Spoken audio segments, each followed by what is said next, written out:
And that's where we go to visit with friends and guests, and Luke Johnson qualifies as both.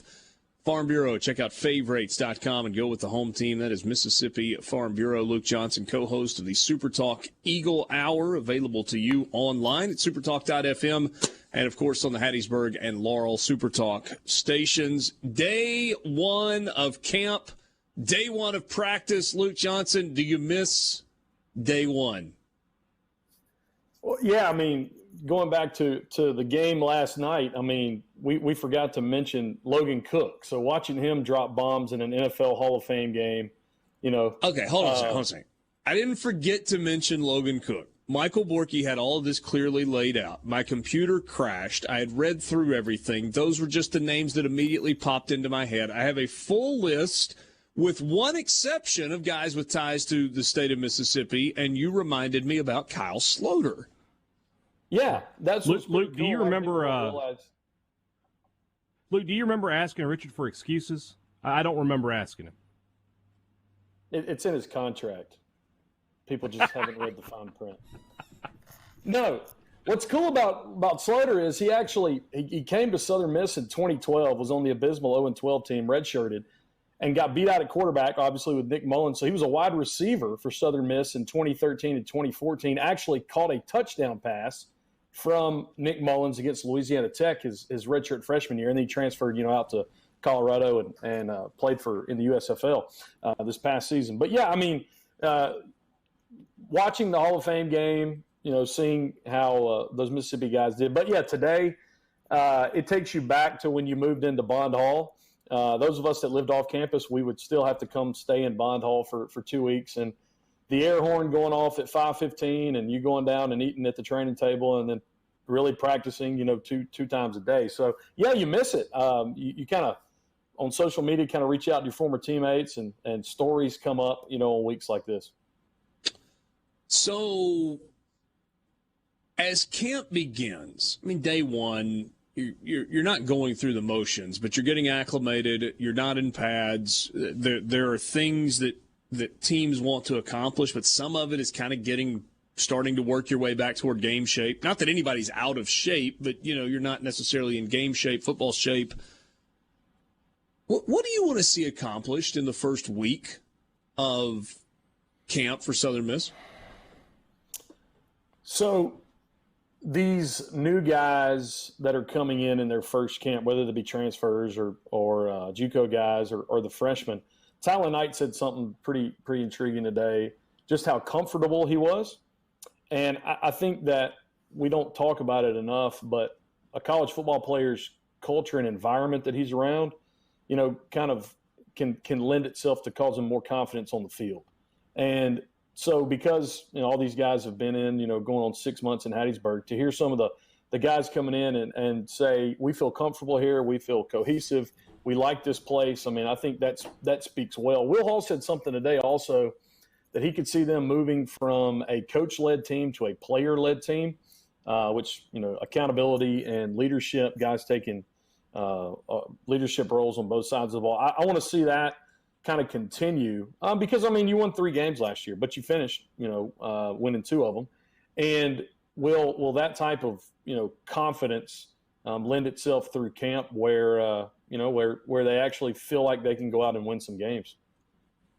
There was an interview after practice was over today with Malik Shorts, and I don't know if you've seen this or seen the video clip, but he was talking about all of the guys coming in from different places, and he said, being on the same field now, this is kind of like a super team because these guys have been all over the SEC, ACC, Big Ten. Now we are all home. And he talked about Will Hall and the way that he has tried to build the program based on the backs of Mississippi kids. Thought that was interesting to hear from Malik Shorts. Of course, he referenced fall of 2018 when many of these same guys were on high school football fields all across the state of Mississippi. Yeah, Malik's from Bassfield and went to, the powerhouse Jefferson Davis. So, yeah, when you look at guys, like guys that transferred in, like Jannard Dean from South Panola, and Armandus Cooley, and Dalen Gill from Louisville, all these guys that are redshirt juniors and seniors, they all were the top of their program in Mississippi, and so now they've got 1 or 2 years to play together. I think that's been, going back to what Talon Knight said, I think that's the reason some of these guys, these transfers, feel so comfortable, because we know all of them are going to play. I mean, specifically on the defensive line, and a lot of them are going to play special teams, especially the skill guys.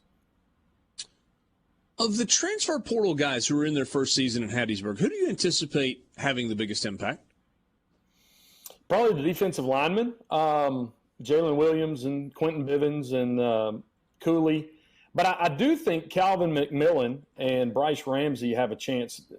When you look at, they're not in the starting 5 right now on the offensive line, but that was a place where they got better as the season went on. But you still feel like that they've got to do a lot more this year, and so those guys with the time experience and what they've been around, their talent, they have the ability to do that. But I think Janari Dean's going to play a lot in the backfield. I mean, they've got so many weapons at the skill position. A guy like Chandler Pittman last year, who was fabulous until he got hurt as a true freshman, he's actually listed as a running back. And they're deep at the skill positions. But I think both sides of the ball, especially the defensive line, I think the defensive line is going to be kind of the bell cow of this defense. We've talked with you. We talked with John Cox yesterday, others, about the level of excitement and the amount of enthusiasm going into this season. Not so much for the team. I mean, that exists every year, but among fans. And so in terms of in the last decade, or whatever sample size you want to go with, there's more excitement going into this season since when? Maybe 2015, when Monken's third year. And believe it or not, I mean, you come off a 12-win in 2011 and go over. But, I mean, going into 2012 with a new staff, you felt like they were going to be good. I think the excitement is different in this sense. It's a different age in college football. But Will Hall said it today. Somebody asked him after practice, what's the biggest difference with today of this camp and last year's first day of camp? And he was just like talent. I mean, straight up.